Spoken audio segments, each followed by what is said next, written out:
आप सब देख पा रहे होंगे व्हाइट बोर्ड में एक एक करके हम अब इन जनजातियों के बारे में वर्णन करेंगे। जैसा कि मैंने आपको बताया कि यह भील जनजाति हमारे मध्य प्रदेश में सर्वाधिक जनसंख्या में पाई जाने वाली जनजाति है और ये मध्य प्रदेश में ही नहीं पूरे भारत में सर्वाधिक पाई जाने वाली ये जनजाति है दोस्तों, ये भील जनजाति। तो चलिए एक एक करके इन भील जनजातियों के बारे में हम इनको विस्तार से पढ़ते हैं और इनके बारे में पूरी जानकारी प्राप्त करते हैं और एग्जामिनर किस प्रकार से इधर से प्रश्न पूछ सकता है उन सब बातों पर हम चर्चा करते हैं। तो सबसे पहले हम भील के विस्तार के बारे में जानेंगे कि ये भील जनजाति का विस्तार कहां पाया जाता है। तो देखिएगा पश्चिमी मध्य प्रदेश में जैसे धार, झाबुआ, अलीराजपुर जैसे जिलों में इसका विस्तार पाया जाता है। यानी हमने सीखा कि इस भील जनजाति का जो विस्तार है वो पश्चिमी मध्य प्रदेश जैसा कि धार, झाबुआ, अलीराजपुर जैसे जिलों में इसका विस्तार पाया जाता है। यदि बात करी जाए इसके उपजातियों की दोस्तों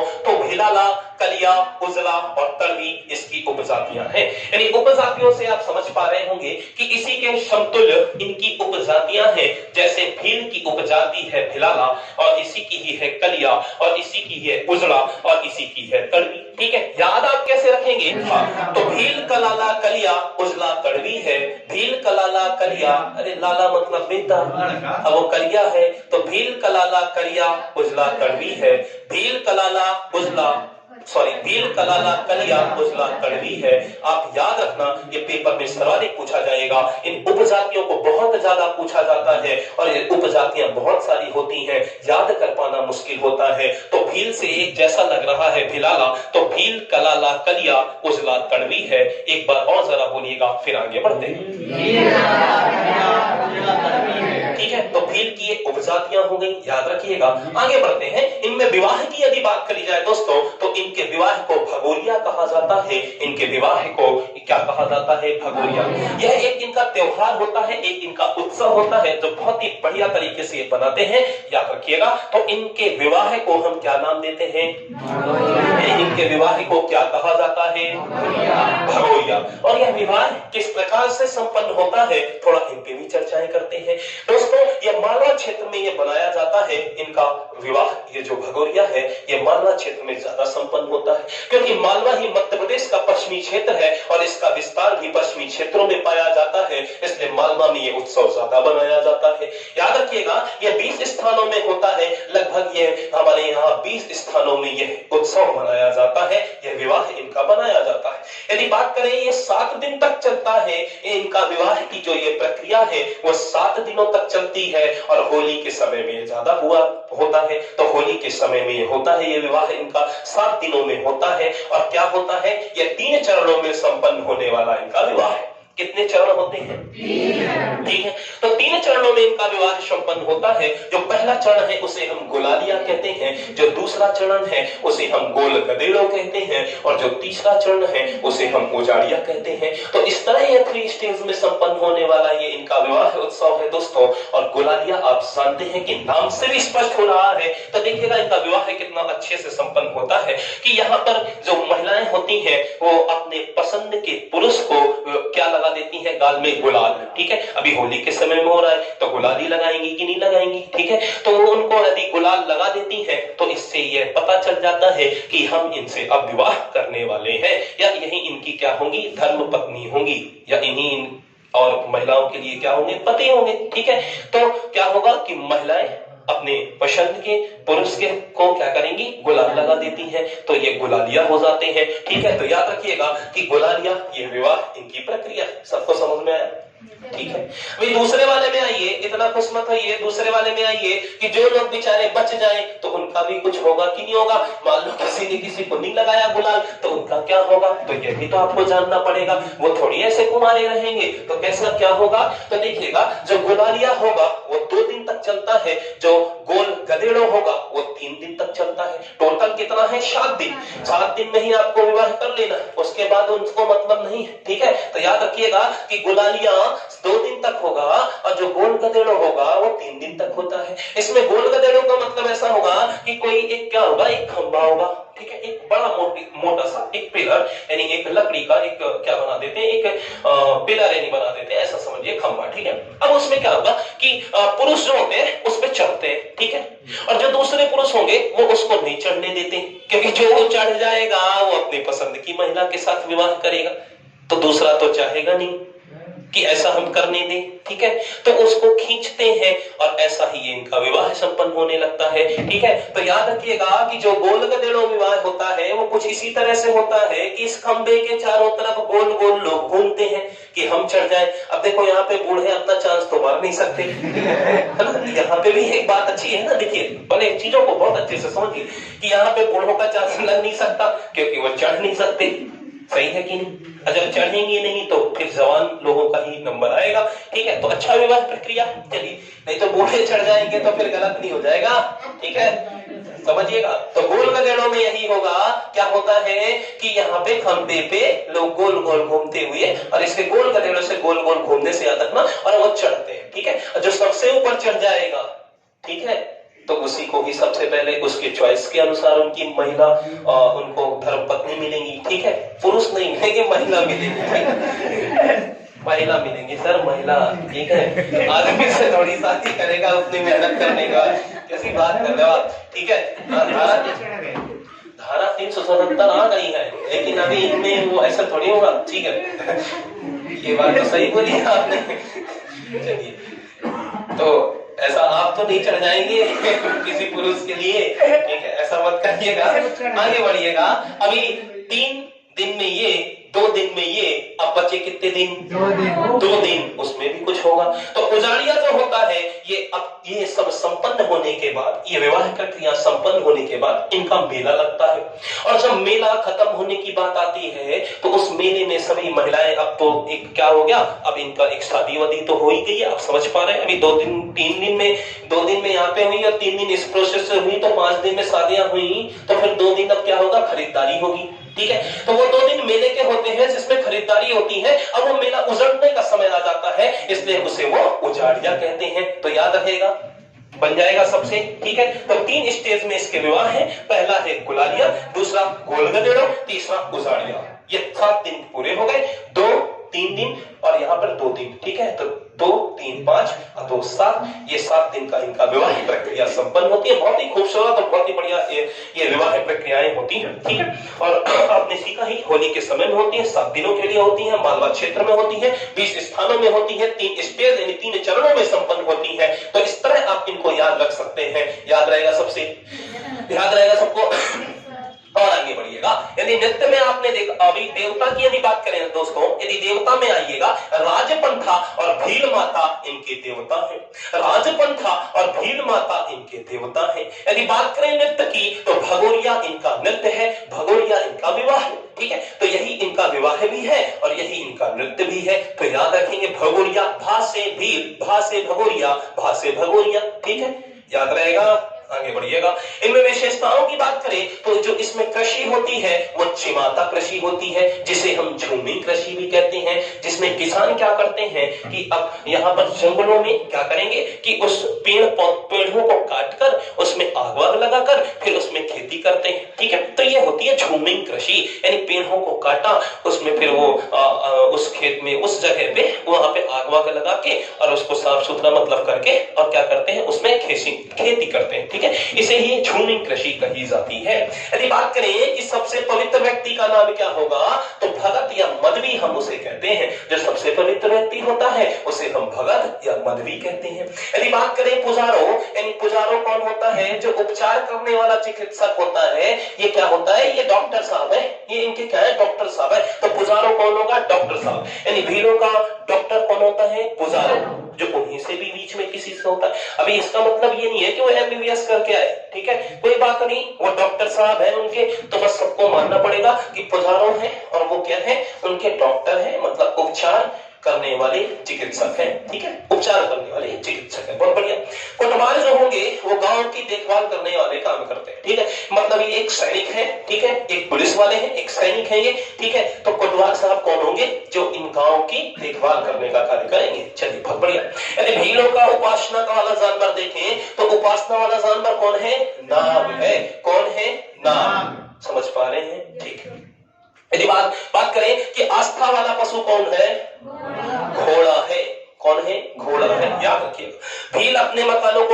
कहते हैं? कू। क्या कहते हैं? कू।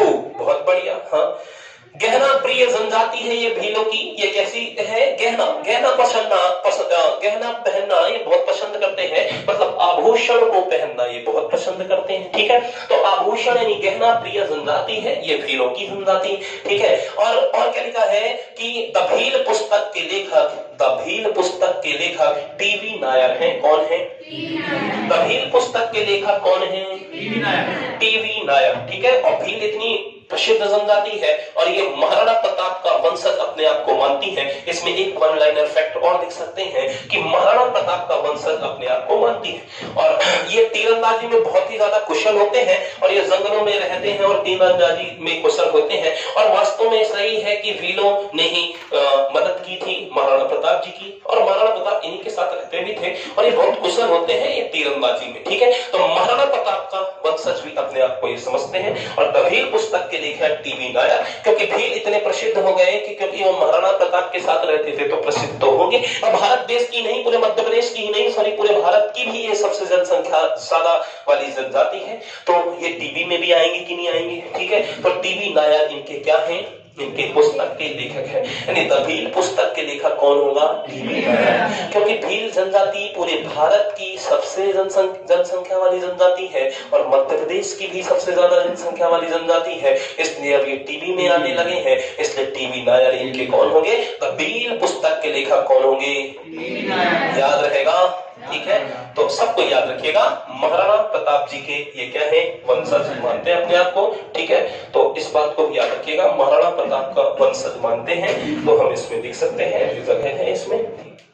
अब आते हैं दोस्तों गोंड जनजाति में। अभी गोंड को पढ़िएगा और गोंड को कैसे सीखेंगे देखिएगा कि गोंड जनजाति की यदि बात करी जाए तो गोंड का विस्तार है नर्मदा घाटी के आसपास। और जिलों की यदि बात करें दोस्तों तो मंडला है, डिंडौरी है, बालाघाट है। यदि बात करें नर्मदा घाटी के आसपास की तो कौन कौन से जिले होंगे? मंडला, डिंडौरी और बालाघाट जैसे जिलों में इनका विस्तार पाया जाता है। यदि गोंड जनजाति की उपजातियों की यदि बात करी जाए तो गोंड जनजाति की उपजाति का हम दो वर्गों में बांटकर इनको पढ़ेंगे। एक तो व्यवसाय के आधार पर और दूसरा संपत्ति के आधार पर। जो व्यवसाय के आधार पर है वो कौन से होते हैं? जैसे प्रधान जो कि पूजा का कार्य कराते हैं। प्रधान कैसे होते हैं? जो पूजा पाठ वाला कार्य कराते हैं। ठीक है, ये पंडित टाइप के लोग होते हैं जो क्या करते हैं? पूजा पाठ वाठ कराएंगे, ये इनको हम प्रधान कहते हैं। यदि बात करें ओझा की तो ये तांत्रिक होते हैं। ठीक है, ये ऐसे डॉक्टर होते हैं कि दुनिया की कोई भी बीमारी हो वो ठीक करने की एकदम गारंटी रखते हैं। ठीक है, ये ओझा। ओझा का मतलब समझते हैं कि तांत्रिक टाइप की। ठीक है, मतलब कैसे कि आंख बंद किया, ओम भट्ट स्वाहा, ठीक है, ठीक हो गए। तो ऐसे लोग हैं ये ओझा जी। ये ओझा जी क्या है? तांत्रिक है। कैसे है? तांत्रिक है। ऐसा नहीं होता, ठीक है, कि बस ऐसे कोई भी मंत्र पढ़ा एकदम मस्त ऐसे एकदम आंख में ऐसे फेंक दिया राख, ठीक है, ऐसे झाड़ देते हैं लोगों को। ठीक है, जिसे हम तांत्रिक विद्या के तहत उनको ठीक करना कहते हैं। तो ओझा कौन होंगे? तांत्रिक। अगरिया कौन होगा? तो जो लोहे का काम करेंगे वो अगरिया कहलाएंगे। और आग से याद रखना कि आग में ही लोहे को तपाया जाता है, फिर किसी भी तरह से उसे बनाया जाता है। कुछ भी किसी भी तरह से उसे फोल्ड करके या जो भी बनाना हो हम बना सकते हैं आग में गर्म करने के बाद। तो आग से याद रखना लोहे का काम याद आएगा आपको। आग से क्या आएगा? लोहे का काम। और 16 हाथ क्या होते हैं? बढ़ई। तो जो 16 हाथ वाले होते हैं वो बढ़ईगिरी का कार्य करते हैं। और 16 का डोला आपने गाना सुना होगा, ठीक है। और जब 16 है तो डोले होंगे, और डोले तभी होंगे जब कोई मेहनत का काम होगा। तो बढ़ईगिरी क्या है? एक मेहनत का काम है। इसलिए 16 हाथ याद रखिएगा, वो वैसे वाले होंगे गोंड जो कौन सा कार्य करेंगे? बढ़ई का कार्य करेंगे। ठीक है, तो 16 के डोले, तो 16 से 16 हाथ, क्योंकि उन्हें डोले तभी निकलेंगे जब वो क्या होंगे? बढ़ईगिरी का कार्य करेंगे। तो याद रखिएगा। इसी तरह संपत्ति के आधार पर यदि बात करें तो राजगोंड और धुरगोंड होते हैं। और राजगोंड मतलब थोड़ा पैसा वाले हो गए और धुर मतलब बेचारे गरीब हो गए। तो जब एक पैसा वाला है तो दूसरा कैसा होगा? गरीब ही होगा, सीधी बात है। तो यहाँ पर राजगोंड और धुरगोंड इनमें भी दो अलग भागों में बांट दिया गया है इनको। तो ये संपत्ति के आधार पर आपने पढ़ लिया, ये व्यवसाय के आधार पर पढ़ लिया। तो ठीक है, याद रहेगा प्रधान, ओझा, अगरिया, 16 हाथ याद रहेगा सबको। यदि बात करें दोस्तों इनकी विवाह की तो विवाह इनमें होता है दूध लौटावा। विवाह इनमें होता है दूध लौटावा, पठौनी और चढ़ विवाह। ठीक है। इनमें विवाह कितने टाइप के होते हैं? 3 टाइप के। कौन कौन से? ठीक है। तो दूध लौटावा जो विवाह होगा, याद रखिएगा, जो दूध लौटावा विवाह होगा इसमें आप देखेंगे कि यहाँ पर क्या होता है कि ममेरे फुफेरे ये आपस में शादी कर लेते हैं। ठीक है, यानी बुआ का लड़का हो या लड़की या मामा की लड़का हो या लड़की, तो दोनों में आपस में शादी हो जाती है। तो ममेरे फुफेरे कहला गए, तो इनमें आपस में शादी हो जाती है। ठीक है, तो ममेरे फुफेरे भाई बहनों में शादी हो जाती है ये दूध लौटावा विवाह में। याद रहेगा सबको? ठीक है, तो याद रहेगा, ठीक है, तो इसको याद रखिएगा। और यदि बात करें पठौनी विवाह, तो ये क्या होता है जानते हैं आप लोग? पठौनी विवाह, ठीक है, तो इसमें याद रखिएगा कि दुल्हन लेकर जाती है बारात। कौन लेकर जाता है? दुल्हन। अभी अपने में क्या होता है कि दुल्हन लेके जाता है, इसमें दुल्हन लेके जाएगी बारात, तो यही हो जाता है पठौनी विवाह। कैसा होता है पठौनी विवाह? ठीक है, तो दुल्हन बारात लेकर जाती है। ठीक है, समझ पा रहे हैं बात को? और फिर चढ़ विवाह क्या होगा?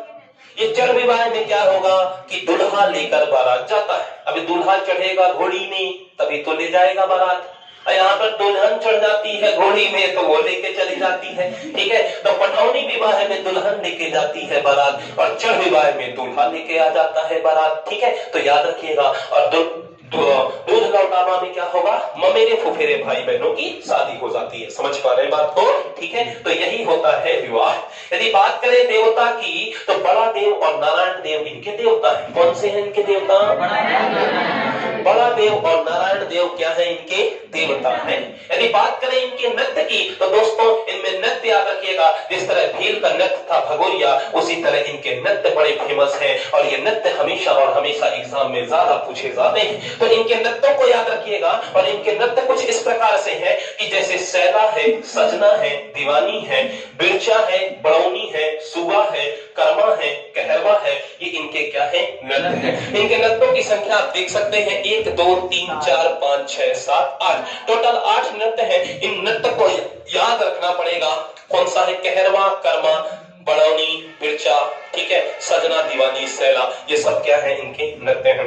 तो इनको आप एक गाने की तरह याद रख सकते हैं। यदि एक तरह इनको एक जैसा पढ़ा जाए तो इनमें एक ऐसा लगता है कि एक जैसे आपको याद हो जाएंगे। कैसे कि देखिएगा, ध्यान से सुनिएगा कि सैला सजना दीवानी, बोलिएगा कि सैला सजना दीवानी, बिरचा बड़ौनी सुआ, बोलो साथ में,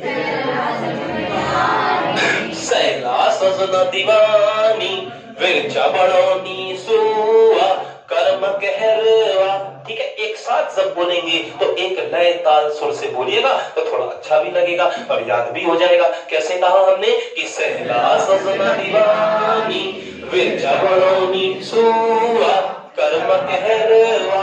तो इस तरह आपको इनके नृत्य याद हो जाएंगे। तो यह दोस्तों, यह आप देख पा रहे हैं, ये गोंड जनजाति के नृत्य हैं। ठीक है, और आगे बढ़िएगा, हम देखते हैं ये कर्मा, ये गिनीज बुक में शामिल होने वाला ये क्या है? ये ऐसा नृत्य है जो गिनीज बुक में इसे शामिल किया गया। ये बहुत अच्छा वन लाइनर फैक्ट यहाँ से बन रहा है कि इसे कौन से नृत्य को गिनीज बुक में शामिल किया गया? कर्मा नृत्य को किया गया। ठीक है, विशेषताओं की बात करें दोस्तों, तो 2019 में गोंडी भाषा को मध्य प्रदेश पाठ्य पुस्तक में शामिल किया गया। 2019 में गोंडी भाषा को मध्य प्रदेश की पाठ्य पुस्तक में शामिल किया गया। अभी गोंड है तो भाषा भी गोंडी बोलेंगे, तो वही गोंडी भाषा को मध्य प्रदेश की पाठ्य पुस्तक में शामिल किया गया। कहने का कुछ ये मतलब है। पूजनीय जो वृक्ष है वो पीपल है। और दोस्तों मुख्य भोजन इनका क्या है? कोदो। क्या है? कोदो का भात। ठीक है, जिसे हम अपने बघेली भाषा में कोदू का भात ऐसा कहते हैं, कोदू का चावल या कुदई का चावल, ऐसा कहने का मतलब है। ठीक है, तो